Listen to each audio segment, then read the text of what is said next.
Hello বন্ধুরা, আমি আছি রাকিবুল হাসান। আজকে কি দেখেছেন? কি আমার স্বপ্ন পূরণ করতে যাবো। আজকে 3 বছর অপেক্ষা করেছি এর জন্য।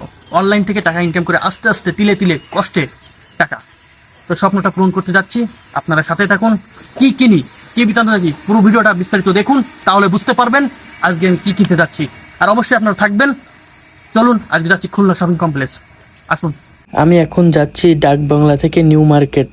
ডাক বাংলায় তেমন সুবিধা করতে পারলাম না। বড় ভাই দেখি এদিকে আইফোন বিক্রি করে আইকিউ ফোন নিচ্ছে। আইকিউ তো ক্যামেরার দিক থেকে মোটামুটি ভালো, মোটামুটি বলতে বেশ ভালো, যা আইফোনের সাথে সাথে টক্কর দিতে পারে দেখতেছি। এদিকে আইকিউ ফোনটা নিচ্ছি চায়না ভেরিয়েন্টের, গ্লোবাল ভেরিয়েন্টটা পাওয়া গেল না। এটার দাম পড়লো 40,000 টাকা।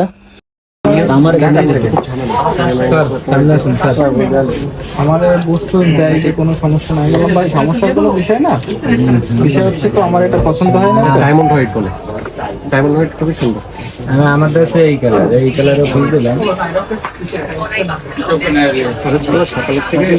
এখন যাচ্ছি আমার আইফোন কিনতে।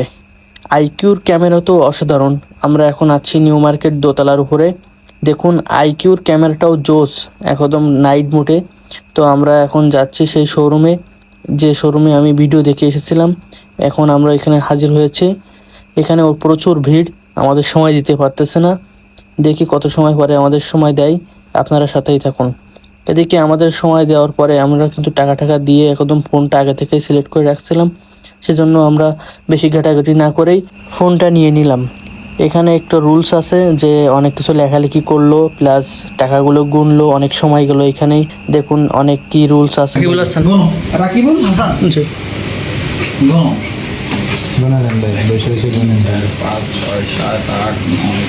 মুসলমানি সরি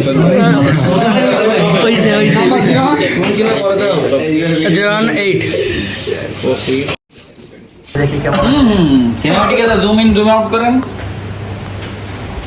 এটা এক ব্লগারের কাছেই ছিল, বাইরে যে নিয়ে দৌড় মারিস।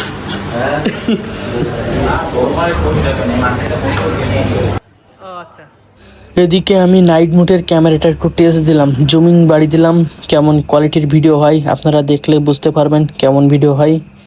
ভাই তাহলে বিদায় নিচ্ছি। আচ্ছা ভাই, আল্লাহ হাফেজ। আসেন, সমস্যা হলে আপনি যাই। আসেন। তো বন্ধুরা, আমি যে প্রথমেই বলেছিলাম যে টাকাটা আমি অনলাইন থেকে পেয়েছি, কিন্তু না, ওইটা আমি অনলাইন থেকে পাইনি। আমি 4 বছর ধরে জমাইছি, অনেক ঋণও করেছি।